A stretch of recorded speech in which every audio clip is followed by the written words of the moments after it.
ஜெய் ஸ்ரீராம். நண்பர்களுக்கு வணக்கம். நான் உங்கள் ஜோதிராசன் லக்ஷ்மி நாராயணன். இன்றைக்கு நாம பார்க்க போற தலைப்பு 2025 மார்ச் மாதத்தில் நடக்க போற சனி பயிற்சியை பத்தின ஒரு விஷயத்தை நம்ம பார்க்க போறோம். 12 ராசிக்கு உண்டான என்ன மாதிரியான ஒரு பலனை சனி பகவான் கொடுக்க போறாருன்றது. சனி பகவான் அப்படின்னால எடுத்தோடனே எல்லாருக்கும் ஒரு பயம் வரும். தயவு செய்து பயப்படாதீங்க. யார் பயப்படாதீங்க? கடமையை சரியா செய்யறவங்க, உழைக்கிறவங்க, சின்சியரா உழைக்கிறவங்க, நேர்மையா நான் என் வேலையை நான் நேர்மையா பண்ணேன், எனக்கு நல்லதே நடக்கும் அப்படின்னு சொல்லிட்டு இருக்கிறவங்க தயவு செய்து பயப்பட தேவை இல்லை. அது 7.5 சனியாகட்டும், அஷ்டம சனியாகட்டும், அர்த்தாஷ்டம சனியாகட்டும், இல்லை ஜென்ம சனியாகட்டும், எந்த சனியா இருந்தாலும் பயப்படாதீங்க. சரிங்களா? ஏன் அப்படின்னா நீங்க அங்க என்ன விதைச்சிங்களோ அதுதான் இங்க முளைக்கும். அங்க விஷ விதையை விளைத்தால் இங்க விஷ விதை முளைக்கும்.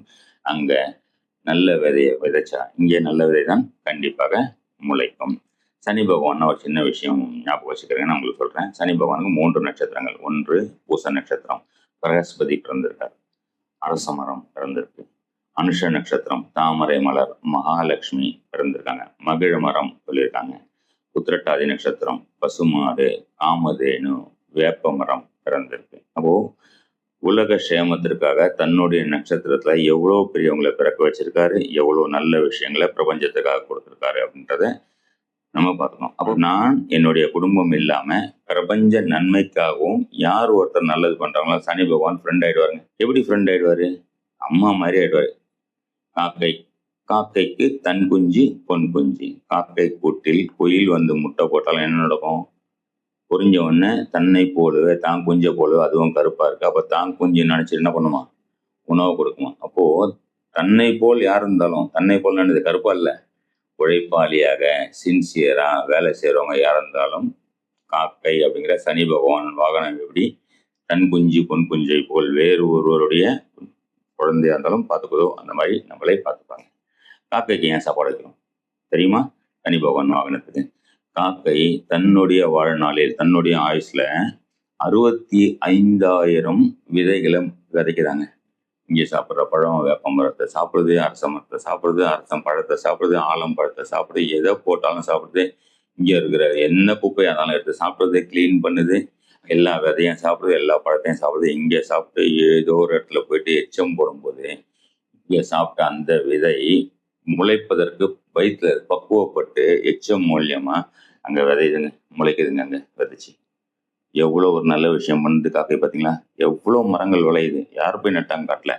இந்த மாதிரி பறவைகளும் மெயினா காக்கை ஜாஸ்தியா விதைய நட்டு லோக சேமத்துக்காக கார்பன் டை ஆக்சைடை உறிஞ்சி ஆக்சிஜனை கொடுக்கறதுக்காக பண்ணுது. அதனால தான் பாருங்க, அரச மரத்தடியில் இருக்க விநாயகருக்கு தண்ணி ஊற்றுங்கன்னு சொல்லுவாங்க. விநாயகருக்குன்னு தண்ணி ஊற்றுங்க, அதே நேரத்தில் அரச மரத்துக்கும் தண்ணி ஊற்றுங்க. வேப்ப மரத்தை போய் பூஜை பண்ணுங்க, வேப்ப மரத்துக்கும் பூஜை பண்ணுங்க, வேப்ப மரத்துக்கும் தண்ணி ஊற்றுங்க அப்படின்னு சொல்லப்பட்டு மகிழ மரத்தை பூஜை பண்ணுங்க, அங்கேயும் தண்ணி ஊற்றுங்க. ஏன் கேட்டிங்கன்னா உலக சேமத்துக்காக இவங்களாம் ஆக்சிஜனை ஜாஸ்தி கொடுப்பாங்க. அப்படியாவது நீங்கள் போய் தண்ணி ஊற்றுக்கண்டு சொல்லியிருக்காங்க. அப்போ சனி பகவான் எவ்வளோ ஒரு முக்கியமானவர், முக்கியத்துவம் வாய்ந்தவர் அப்படின்றத கண்டிப்பாக நம்ம தெரிஞ்சுக்கணும். சரிங்களா? இந்த சனி பகவானுக்கு ரொம்ப பிடிச்ச விஷயம் நான் மறுபடியும் சொல்லிட்டேன், தர்மம், நீதி, நேர்மை, குறிப்பா உழைப்பு. சும்மா உழைச்சா பத்தாது, புத்திசாலித்தனமா யோசிச்சு என்ன பண்ணலாம்? முதல்ல பிளான் பண்ணிக்கணும், என்ன விஷயத்த நம்ம பண்ண போறோம். கடமை தவறாதவன்னு சொல்லியிருப்போம். அவரு தான் ஸ்லோவா வருவார், 2.5 வருஷத்துக்கு ஒரு ராசி கட்டம் மாற்றுவார். அதே மாதிரி தான் சனி பகவான் மாதிரி தானே இருக்கு சொன்னீங்க. நான் ஸ்லோவா தான் வரும்னு பண்ணக்கூடாது.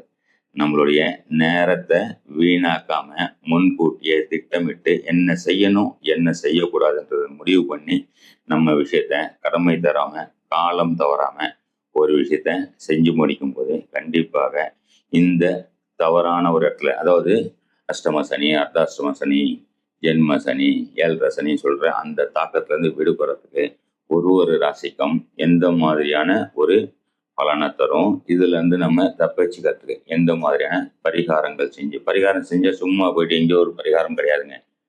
2 பரிகாரம். 1, சனி பகவான் நம்மளுடைய லக்னம், ஞாபகம் வச்சுங்க, லக்னத்துக்கு எந்த இடத்துல ஜனனத்துல இருக்காரோ அது, பிளஸ் ராசியில எந்த மாதிரியான இடத்துல சனி பகவான் அந்தந்த ராசிக்கு வராருன்னு பார்த்து அது சம்பந்தமான ஒரு பரிகாரத்தை சொல்லி செஞ்சு.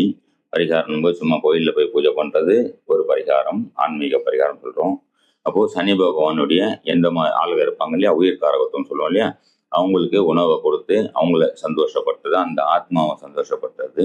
இது இல்லாமல் குறிப்பாக யார் வேணா எந்த ஒரு ராசியில் வேணா ஒருத்தங்க எவ்வளோ கஷ்டமாக இருந்தாலும் சரிங்க, பிரபஞ்சத்துக்கு உதவி பண்ணுறதுக்கு காக்கைக்கு உணவு வைக்கிறது. ஏன்னு கேட்டிங்கன்னா மறுபடியும் சொன்னேன், காக்கைக்கு உணவு வைக்கும்போது அது நிறைய விதைகளை விதைக்குது, எல்லாமே நல்லபடியாக முளைச்சி பிரபஞ்சத்துக்கு நல்லது பண்ணுது. நம்மளால் முடிஞ்சால் 10 மரம்னாச்சும் 10 மரக்கன்றுனாச்சும் நடுவோம். எந்த விதமான பிரச்சனை இருந்தாலும் இந்த 7 சனி காலத்துலேயோ இல்லை சனி பேச்சில் எந்த கஷ்டம் இருந்தாலும் மரம் நடுவோம். லோக சேமத்திற்காக, இயற்கை சூழலை காப்பாற்றுவதற்காக. அங்கே பண்ணுங்க. சனி பயிற்சி தாக்க என்னங்க, ஒன்றுமே பண்ணாதுங்க. சரிங்களா?